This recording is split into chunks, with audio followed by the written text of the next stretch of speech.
Welcome. It's a very happy night and a very happy year. As you know, it's our 15th noon, so that's quite remarkable, we think. Our launches typically feature our authors, and of course we're doing that this year, but I wanted to make a special mention of two artists who have loyally participated in practically every edition of Noon so far, and that is Bill Hayward. I don't see him here tonight, but he's every other year he's been here. I know he would mean to be here for his groundbreaking photographic portraits that are collaborative, and Augusta Gross for her uncanny drawings that are here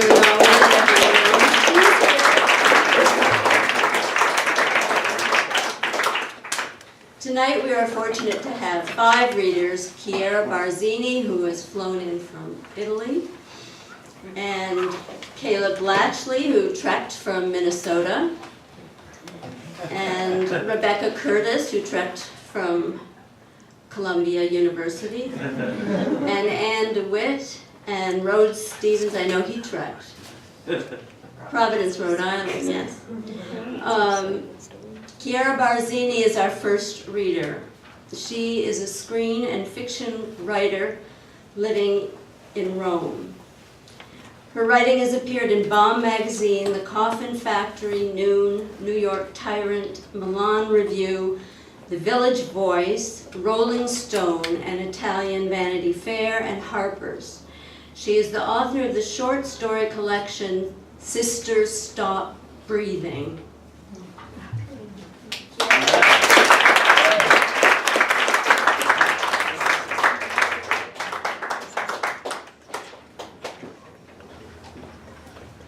Hi, everyone.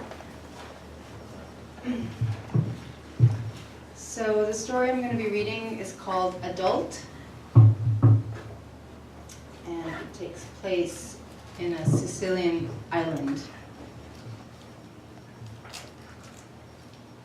Adult. During the daytime, we were all naked on the rocks of a great volcanic island in Sicily. The Scorpio was on vacation and paraded his member. It was the biggest one around. He always appeared alongside his large black dog. It was easy to pretend you were looking at the dog's snout. I was 16. Up until that summer, I had not seen many adult penises. My idea was that they were dark and defenseless. His wasn't one of the darker ones. It was pale. I would not have fallen in the Scorpio den if I hadn't seen the other girls on the island fall before me. Julieta was short, but I thought she had a perfect body. Before sleeping with her, he had slept with her best friend, and before her, it had been Edna. The other men on the island hated him. They could not stop the general nudity by the sea, as it was a long-established island tradition. I was out of the water, drying out on a dark lava rock in the sun, when the Scorpio came around. He sat next to me with his pale penis and pinkish sack. He looked like a teddy bear with a big nose and a straw hat. He promised he would fly to LA every month just to see me. We would spend Christmas together under the palm trees. He would drive to my school, hop the fence, walk right into my classroom, ask the teacher if I could be excused, and take me away.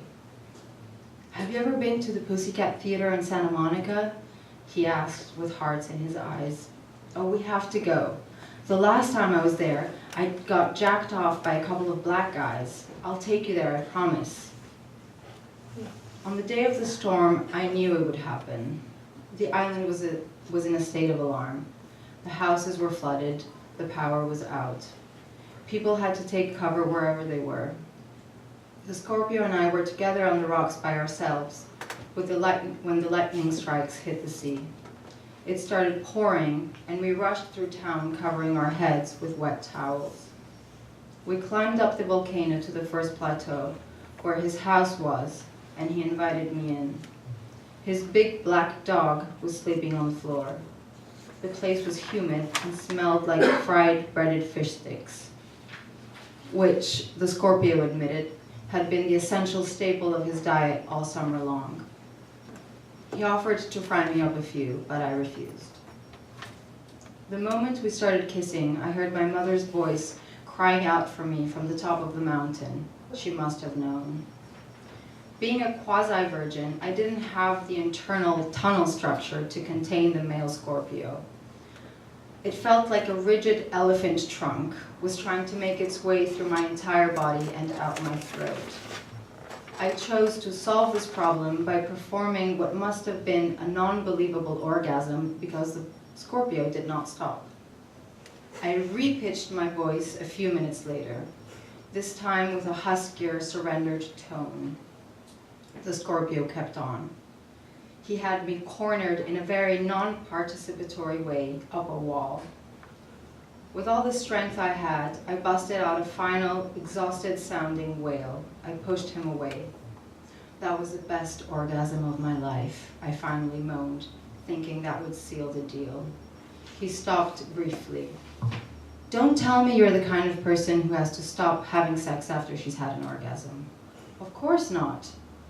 I closed my eyes, isolated my lower body, and felt I was suspended over the sea, floating in the deluge amidst volcanic skies and the Sicilian stars. My legs, my thighs, my sex were erupting out of Mount Etna. And suddenly, I glimmered with the wooden fishing boats that were out in the search of squid. I melted in the nudist rocks below and dove down in the octopus dens beneath the port's bulwark. My lower body had disappeared.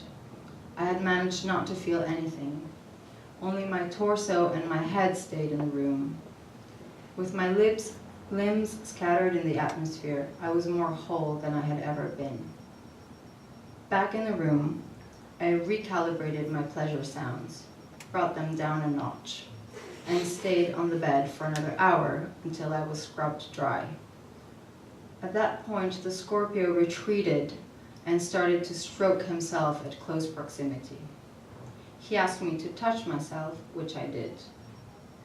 The bad part about what happened next was that his semen sprayed directly into my eyes and immediately gave me an infection.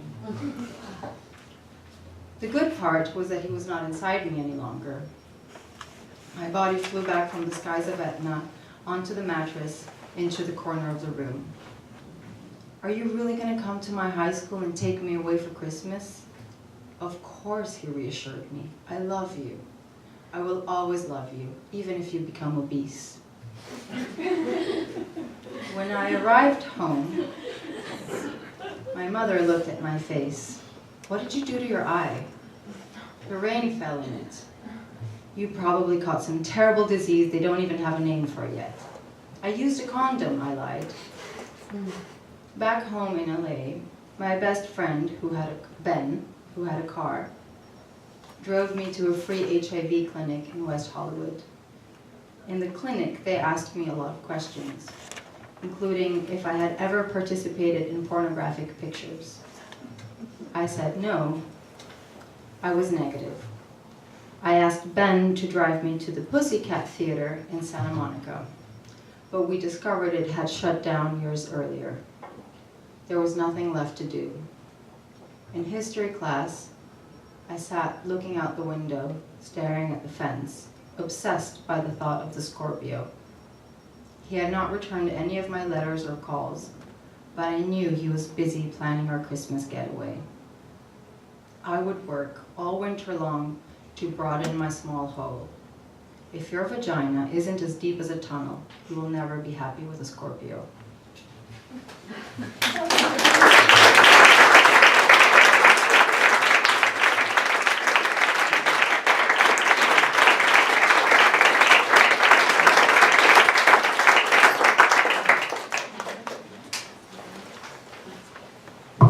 Thank you, Chiara.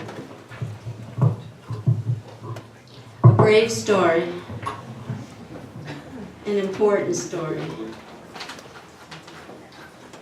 Our next reader is Kayla Blatchley. Her work has been published online at twoseriousladies.org and in the literary journal Unsaid. This is her first appearance in Noon.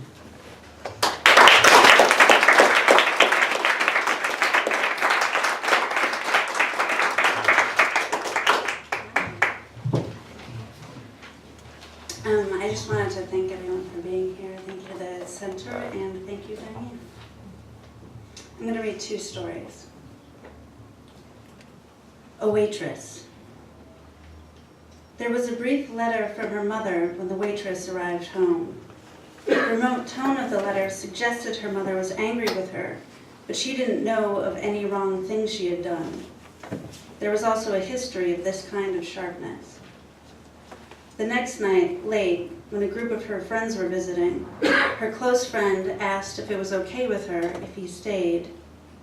She understood this question to mean he was having feelings she wanted nothing to do with, but only said at the time, in exasperation, that she did not care what he did. She'd been perhaps too consenting, even a flirt, but after all, she was a waitress.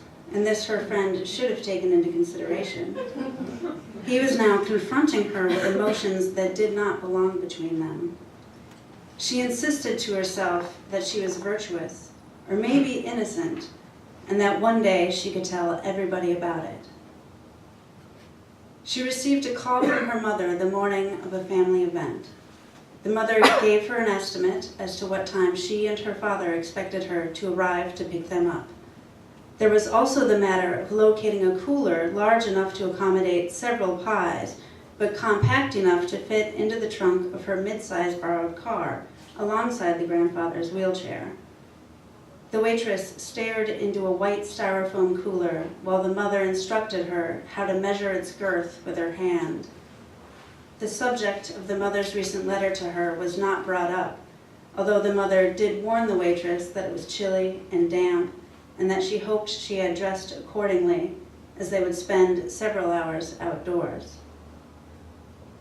The waitress drove her parents and her grandfather home and sat with them to discuss the personal histories of people they'd spoken with and the logistics of borrowing the car, and she heard mention of a choir rehearsal and meetings to attend for which one or the other of them would need transportation. She shut the door of her borrowed automobile. She surveyed. She looked over her shoulder toward the open garage door behind her, trusting she had put the vehicle in reverse. Her right hand was spread across the back of the passenger seat. She had that feeling of her whole body being open and extended. She felt pitched to the tips of her limbs, a thin, taut bind of skin after an exertion. What she was expecting was amenable force as her foot gently pressed down the gas pedal. This one's called Bake. The cake smelled like wet earth and weighed more than she expected as it stood fast when she slid a knife between it and the pan. The edges had been buttered and dusted with cocoa that had become this paste, and she worried she'd hack the cake up, but it thumped down on a plate easily and with no unbearable damage that she could see. It became time to store the cake and to go to sleep, and she realized she didn't have a container large enough or any plastic wrap or even foil. She wrapped the thing in a plastic bag from the dollar store. The plastic was cheap and brittle, a crinkly skin with the pallor of blown trash. The next evening, the first guest to arrive spoke of her vitamin regimen and a pain clinic she hoped her insurance would cover, and she had come with her own filtered water. Other guests were slow to congregate. The host busied herself with cutting apples and cheeses, and she came out of the kitchen to find discomfiture between two guests that she didn't understand, but from which she was not excluded. A delivery man arrived with steaming white bags heavy with chicken wings. She tipped him excessively, thinking of other men who had delivered goods or poured a drink or whom she'd paid to drive her. She set the bags down at a long table in the center of the room and let the guests have at it till the bowls she'd set out were filled with small, oily bones. She dug a spoon into powdered sugar and flicked the sugar onto the cake. Her wrist snapped with a fierce twitch above the cake. Sugar flew beyond the cake and onto the counter and onto the floor. She walked out with the cake held level with her chest, sugar still on her boot's toe. The cake came to the table with a thud and then sat there round and solid. Guests stood looking at the cake. She stood looking at the cake. She put a knife to the cake and pushed the steel in. She cut clean through the mud, slipped the knife loose, and cut again.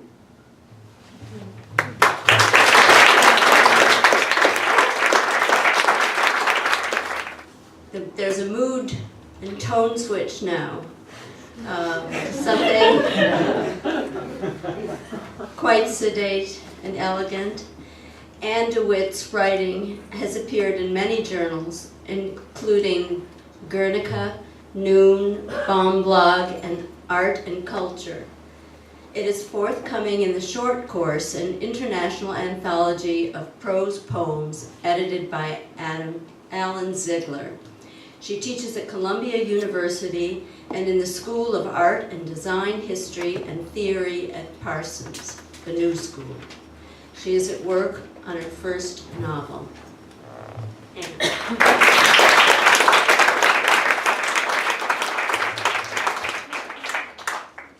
Hi, gang. Thanks for coming.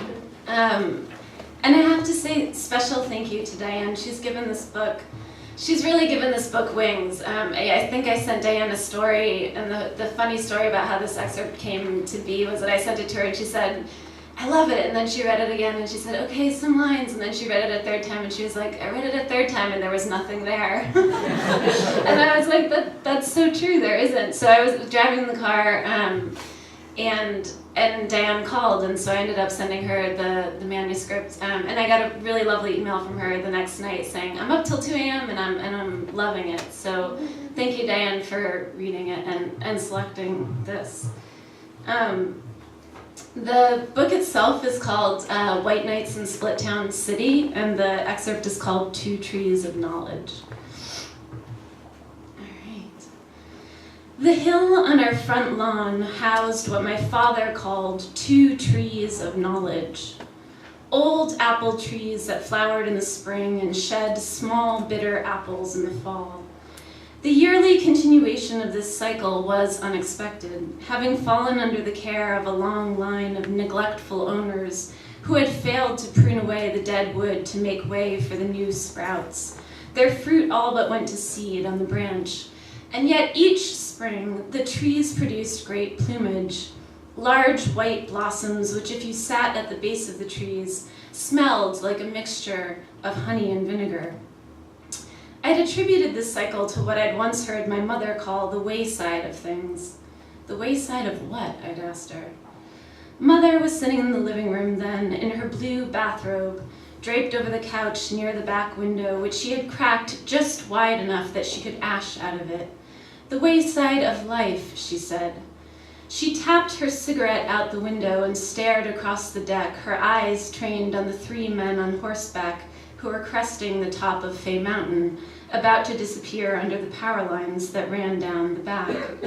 As the men disappeared, Mother extinguished her cigarette on the sill, shooting the butt out the window. She got up to turn on the fan so that the smoke blew out over the deck, and the air came back into the room. As she sat back down on the couch, she leaned slightly forward and folded her hands. This position was the way she introduced speaking opportunities. Times when she would tell me something I wasn't supposed to hear. Times I would listen. The thing I learned from this opportunity was that the wayside was a place where my father had brought her. This house on a road with a lot of aging people where a city girl like herself had lost her occasion. She had no reason to put on a pair of decent shoes and escape the house. My mother had a whole closet of shoes. They were lined up on the floor and back of her dresses. My sister and I tried them on evenings when mother and father went out, always careful to put them back just in their order. We called these shoes her lady slippers. We had first heard about the extraordinary nature of lady slippers when father pointed them out to us one afternoon while hiking the land out back of the house. The actual flowers themselves were rare. They were small and white and quite delicate. They looked like the inside of your palm if it were planted in the grass. Having grown up on the wayside, we learned a lot about gathering evidence. Being that they were so rare, lady slippers were evidence of a thing grown apart from the rest. That summer, sister and I often burned off the afternoon hunting around the yard, inventing various games under the trees. Some days we played Olden Ages, a game based on a show we'd seen on television. The thing we knew about girls from the Olden Ages was that they spent a lot of time outside. They wore grass in their hair, they were of the earth. We suspected that they might even live in and around an old apple tree, being that it bore apples, which also fit under the category of producing evidence. Gathering evidence was quite easy. The easiest way was to roll down the hill and past the apple trees, gathering grass under your swimsuit and onto your body. The key was to cross your legs tightly. This made you roll relatively straight. The winner was the olden girl who collected the most dirt and grass clippings. The game was best played when the grass was in top condition after it had just been mowed, and the fresh clippings stuck to your body as you rolled down the hill past the trees. Afterward, when you got a good hosing, you could really see the grass coming down. You could really watch yourself being stripped of earth. This was also the summer that Mother blew the house out, an awkward tri-level affair set at the bottom of a hill. The face of the house was blocked from view of the road by 2 trees of knowledge, those old, gnarled watchdogs that vomited garlands of nauseating white blossoms each spring. The exterior of the house was made to resemble an English-style country house, really a New Englander's version of an English-style country house, a stately old salt box set amidst sprawling beds of rugged wildflowers, thrifty crossbreeds that renewed themselves each year after the frost, both house and bed impermeable to any amount of cold or moist weather.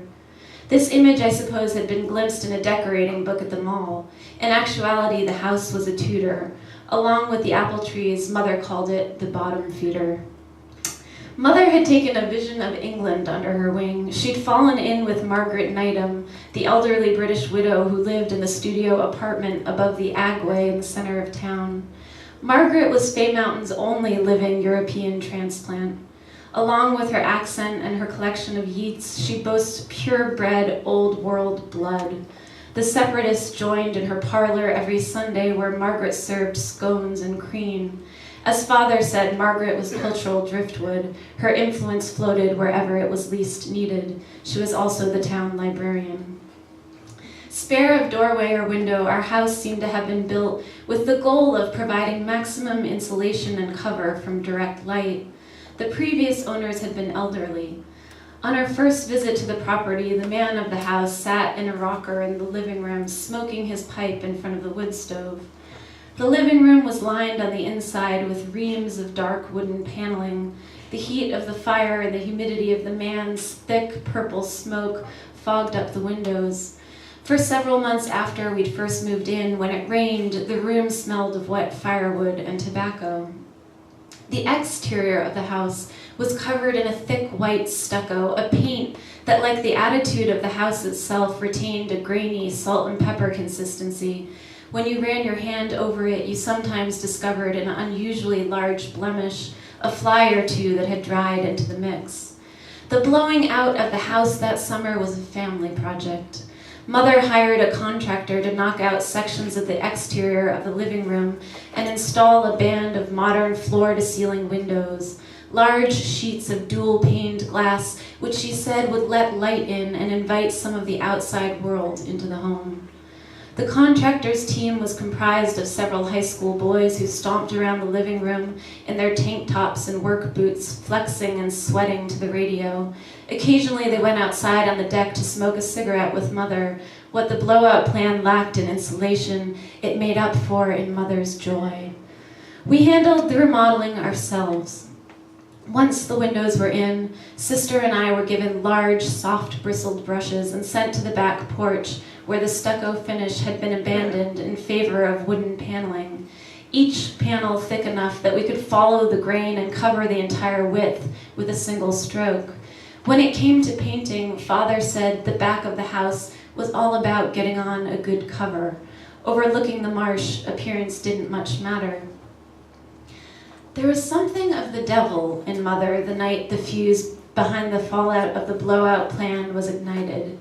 Despite the length of daylight given the season, it was dark by the time she pulled our old Camry up into the Goslings' driveway. Sister and I had spent a good part of the day at Ray and Ruth Gosling's, swimming in their pool. The Goslings were our closest neighbors and arguably Mother's only friends on Fay Mountain, a fact established primarily by proximity and common denominator. They were the only other couple under 60 living on this road. In this, Mother felt some sense of allegiance. Even when Ray was drinking and Ruth was yelling, there was an explosive intimacy between their bodies that felt oddly comforting. After a day of mowing and tending property, Ray would stumble, shirtless and sweaty, down to the pool where Ruth was watching us swim. Mother beeped twice. This was outside the boundaries of her character. It was her habit to ring the bell or come in for a cup of tea or coffee. Tonight, she was in a hurry. I remember looking through the windshield and thinking Mother hardly looked herself in the car. She had recently cut short her hair. Her brown waves were shorn off in a modish bob, which she wore straight, pinned behind one ear. A dark-blooded Russian, Mother had the bone structure of an aristocrat and a tongue to match. Father said her nose, long and narrow, was like the crossroads of America. It alone could stop traffic. The recent haircut seemed to take advantage of these assets. Under the porch light, she and the car acquired an air of celebrity. Together they were waiting to shuttle us off to some greater fate. The bottom feeder was pitch darkness as we pulled into the drive. Unanticipating the hour of her return, Mother had neglected to leave the lights on the porch on, a habit of projection of which she was fond. She said she liked to come home to a house that looked like it had people living in it. Given the proximity of our neighbors and the size of our yard, this seemed an act of livid projection. As the three of us made our way down the gravel walk toward the porch, the sound of coyotes lent the air around the house a vacuum-like quality.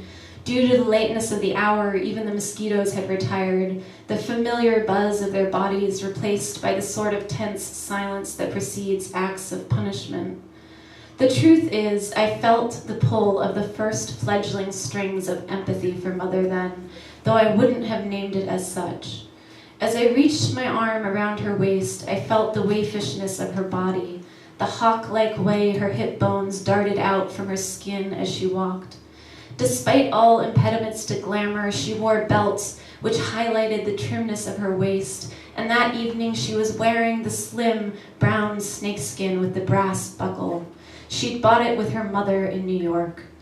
As I clasped my hand along the side of her, allowing my arm to settle into her slight girth, I found myself linking my thumb over the top of the belt, fingering her pant loop. When we got to the porch, the door was unlocked. The bolt had caught enough on the frame that the door appeared partially closed, but it hadn't yet slipped into the notch securing the house. One push from Mother and the door opened wide on its hinges. The foyer was dark. The new windows at the back of the house were also open. A good breeze was coming in. Normally, the ventilation would have delighted Mother. I felt the side of her ribs expand as she drew in a breath. A city girl by nature, it was unlike her to forget to lock up behind her. "Get in the car," she said. "There's been a break-in." The light from the Goslings' television lit up the window in their kitchen. They kept a small portable on the counter so they could sit around the table and listen to the late-night shows while they played cards. Mother was up the stairs before Sister and I had time to catch her. "Get inside, girls," Ruth called to us from the porch, shuffling us into the house, each by an arm. The floor around the table in the kitchen was covered with newspapers. Bits of cut glass and foil were strewn about the counter. The air smelled slightly of copper. Those nights Ray was too drunk for cards, Ruth had taken to craft work. That summer she was designing a line of lampshades made from stained glass. "Sit down and make yourselves busy," she said to Sister and me. We removed several stacks of frames from the chairs and ran off to the front of the house where I heard her call upstairs to Ray. Before Mother was off the phone, Ray was rummaging under the sink in the kitchen. The back of his shirt glowed red in the thin light of the lamp over the table, one of Ruth's creations. When he straightened up, I watched him slip a small black revolver into the sheath that hung from his belt. The front of his undershirt was stained with a brownish liquid. As he made for the door, Mother's face was blotchy and bloated. "I'll just have a look around," Ray said. Mother stared at the gun for a moment. Then she stared at us and back at Ray. "I'm going with you," she said. My sister and I were asleep by the time Ruth woke us up to drive us home. There was a light on in every room. They'd turned that place end over end looking for something criminal. The floodlights in the corner of the house lit up the lawn. As we walked down the drive toward the porch, it felt like we discovered some new kind of day. Father met us halfway down the drive. He lifted Sister to her chest. "I'll send them out now," he called to Ruth as we entered the house. Ray was in the living room with Mother, sitting opposite her on the couch, the ashtray between them. Mother had been crying. She looked at us as Father carried us up the stairs to bed. "I just felt some kind of disturbance," she said to Ray. The next morning, no one woke before noon. Father fumbled in the kitchen with bowls and boxes of cereal. My sister and I poured glasses of juice. We never spoke of Mother's absence. The three of us ate in the living room. Father put paper down on the new carpet so that my sister and I could sit close to the television. Together we watched reruns of Saturday morning cartoons.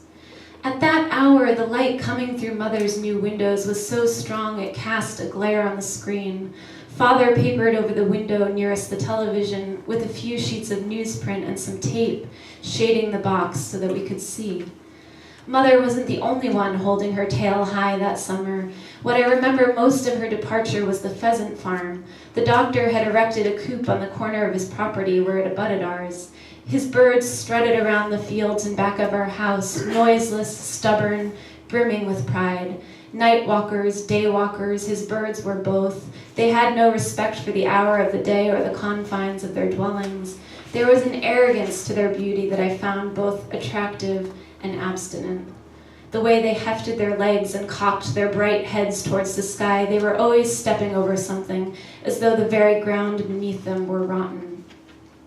I could tell by the closeness of his shave the night of Mother's return, the way he tucked and bothered, and the stiffness with which he kissed us goodnight, that something delicate hung in the air, that Father was meeting Mother. I often watched him shuttling our young nursemaids home in the Bronco, the headlights of the car shining into my window as the car backed down the drive. This evening when our sitter arrived at the door, he'd barely even looked at her, his usual awkward attempt at conversation replaced with a nervous fidgeting for his wallet and his keys. "These them?" Kay asked, pulling out the clunky iron ring from under a stack of newspapers on the counter near the phone. "Right," Father said, locating his wallet. She held the ring out in front of her, examining its heft. When it came to keys, Father wasn't frugal. An engineer with a passion for process and codes, he had an eye for lock boxes and bike chains, anything that could be secured and then unsecured through a series of numbers that tested logic. We'd spent many an afternoon at the beach watching as Father fiddled with the bikes, which were chained to the rack, laboring over the three-way lock, trying a series of numbers in earnest concentration. Father never threw out a key, as he could never remember what it belonged to.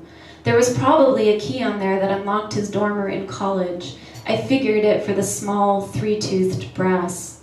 Having found his wallet next to his charcoals in the junk drawer, Father left without pause.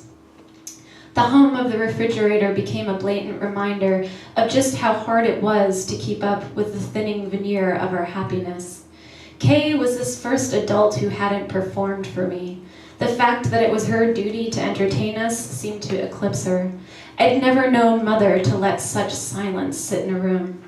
Not wanting to test Kay's limits, I retired to my bedroom to lie in my bed in wait of Father's arrival in a strange incapacitation. I was content to watch the various levels of darkness come into the room, training my eyes to detect the slightest change in gradient that signaled the approach of a car or a shifting of the moon. When Father pulled into the drive later that night, the pattern of the headlights in the ceiling seemed comic-like in amplitude. The dim beam of Kay's own headlights quickly followed as she backed into the road. I waited for the sound of any movement on the stairs. The shuffle of Father's ascent signaling the fact that he was once again retiring alone. In the silence, I half anticipated Mother's bound. Mother functioned in only 2 speeds. Her body yawed almost imperceptibly between the lull and graze and the dart and skid. I'd watched her lithe frame passing Father on the stairs one evening before she'd left. She'd angled herself between his hip and the railing so as not to interrupt his march. Instinctively, he'd reached out to trap her, circling one arm around her waist. He held her there, suspended in forward motion. Though I was trailing the 2 of them on the stairs that evening, I felt awkward in their presence. Any hint of Father's masculinity had previously been confined to his height, which he tried to slight with a lingering hunch, and his fortitude, which he exhibited primarily on early winter mornings as he bore through the snow, his arms lined with buckets of hot water with which to thaw the ice that had gathered over the troughs in our barn. This shift in roles struck me as theatrical. They kissed at the top of the stairs. "I'm wiped," I heard her say on this, the night of her return. "Not yet, you're not," he said. This was the first night I'd heard my parents engage in their respective yearnings. Just as I was about to find sleep, the headboard clanged, which I recognized from those mornings Sister and I had jumped into their beds simultaneously, shaking the frame such that it hit the wall. I would have thought little of this noise had it not been for the rhythm. Its persistence would die out for a moment, only to return with a louder, slightly faster gait. After a time, the rhythm was punctuated by a loud calling out. Its pitch reminded me of the high notes I'd heard Mother reach for in church, her vocal cords suffering to carry a sufficient airstream to sustain the body of the note. The next morning, Father soft-boiled eggs, which he'd crushed into the bowl and ladled with butter and salt. Mother fried slabs of toast, which she soaked in the milk we had delivered. What I remember most about that meal was the laughter and the sound of the music on the stereo, a system which Father had from his college days and had now rigged up to a set of leftover wooden speaker boxes from his father's factory. The low tones were muffled, as the speakers were small and old and failed to capture much range, producing a tinny carnivalesque sound from what otherwise would have been the smooth depths of southern jazz. A box of Domino's confectioner's sugar was left open on the table. By the end of the meal, it was nearly empty, and we were all giddy with food and high on each other. That morning, under the cover of my parents' enthusiasm, my sister escaped the task of clearing. As I headed from the kitchen to join her, I saw Mother in Father's arms, pressing him up against the counter near the sink, where he had been stacking the plates. She was carrying a glass sugar bowl and wearing a pair of white shorts and a tank top through which I could see the outline of her nipples. As she moved into him, he parted his legs so as to accommodate the wail of her. "Your mother," he said as I passed them. The way he addressed me that morning, his voice slightly breathless, this seemed a pronouncement made half by way of explanation and half as a function of some edict that had only just occurred to him. By late afternoon, Father was sitting in the old red club chair in the living room. The chair had been positioned so as to face the television. From his stillness as I approached, I thought he'd drifted off until I realized that the screen was blank. "It's just me, Pop," I said, not wanting to surprise him. He seemed hardly to recognize me.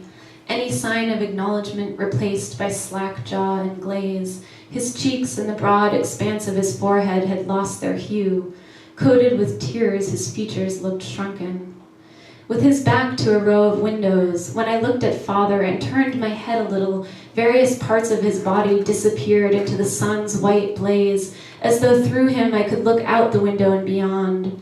Beyond him, outside, I saw mother beneath the apple trees in the yard, sowing the bed of begonias that lined the stone wall where our property met the road. Her breasts bounced as she bent over. She worked from the waist, pulling up the new bundles of red and green. "Where do we get all of these cues?" I thought she said loudly, straightening up for a moment. Inside her, I saw the reflection of a window at father's back. If I looked into it, I saw her stomach, the small pit where she kept all her food. I could taste the bits of roughage, dried apricots and bits of asparagus mixed in with acid that had made its way down into her from the hollow of her cleft. Through it and beyond lay the old ceramic tub across the street where the Shetland was buried in Otto's field. "It's not as bad as it looks," father said from his chair. Thank you.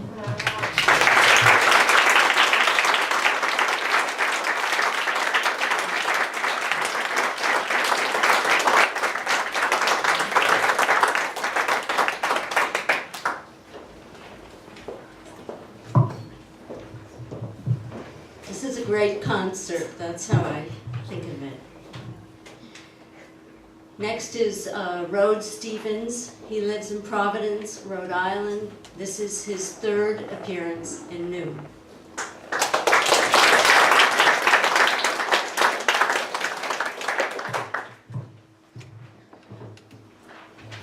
Thank you so much, everyone, and Diane, thank you so much. Salutes to you. This story is called the Tontaria.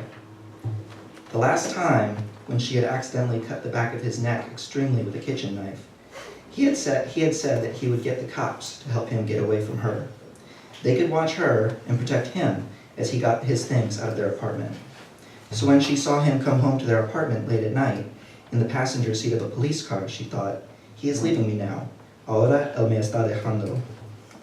"And once I'm gone," her fiancé had said, pressing a bath towel to the back of his neck, even though he already had a shawl of blood on his naked shoulders. "And once you don't know where I am or what I'm going to do, you won't be able to kill me, and you can kill yourself. It'll be fine that you kill yourself." She then took him in his car to the emergency room, where he got stitches and lied about how the wound had happened. But the police officer wasn't there to help him move out. "It smells like eggs in here," her fiancé said, walking unbalanced and stiffly into the apartment. It was as if half his body was being pulled up with a marionette string, while the other half hung behind, waited. He waved goodbye to the officer. A truck had hit him from behind and had pushed him into other cars. His car was probably a loss, and there was something wrong with his shoulder or back, or maybe with his head. "Why does it smell like eggs?" he said. He did that puppet walk to their bedroom and got into bed with all his clothes on and his shoes on. She thought it was not right that he had gotten into an accident without her. Her back should hurt too. And it was not right that he had gone to bed without her. It was wrong that he had not eaten eggs, boiled eggs. There were 2 for her and 3 for him. She had planned to have them eat the boiled eggs for dinner, and she had waited for him to eat the eggs with her. "Esto es una tonteria," she thought to herself. She tried to convince herself that she was nothing but a silly person on a silly horse on a silly ride. Her fiancé was on the ride with her, and he was ahead of her, but then her horse became a real horse and started biting the ass of his horse. Her horse bit and bit until it reached bones. She wondered if, when she went to bed to join her fiancé, he would hold her in his sleep. A few months ago, they had gone to bed together, and he had started out the night holding her, as she had wanted him to do. In the early morning, though, he had stopped holding her. He had rolled onto his stomach and turned his head away. That was when she went to the kitchen and got the knife. She went back to the bedroom, straddled her fiancé's ass, and put the knife to the back of his neck. She thought she was pressing the dull side against his neck. She screamed at him until he woke, and he yelled at her to get off him. He jerked his head up, and when the knife went into him, she knew she'd used the wrong side of the knife. She was in bed with him now. She was pleased that after she had taken off his shoes and slacks, and as soon as she had gotten into bed next to him, he had moved to hold her. He was holding her, even though his back hurt, or was it his shoulder? But we were supposed to eat eggs together, she thought, and she thought about how she should have been in the accident too. Early in the morning, in the kitchen, she was peeling one of the eggs she had boiled. It was not easy peeling this egg because the egg kept coming off with its shell, but she got it peeled. She took one bite of it, chewed it, but didn't swallow. She took the other bite and didn't swallow. She kept the egg mush in her mouth. She next did the same thing with 2 more eggs. Her mouth was so full, egg mush was seeping out of the corners of her mouth, and the mush was hitting the kitchen floor, going off the deep end. Thank you.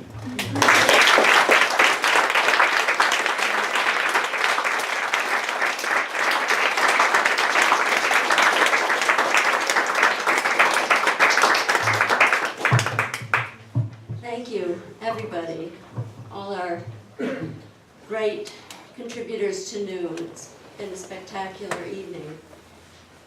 And I hope there's some wine left, have some. And an update, Noon has been brought nearly against, I want to say, my archaic will onto Twitter and Facebook.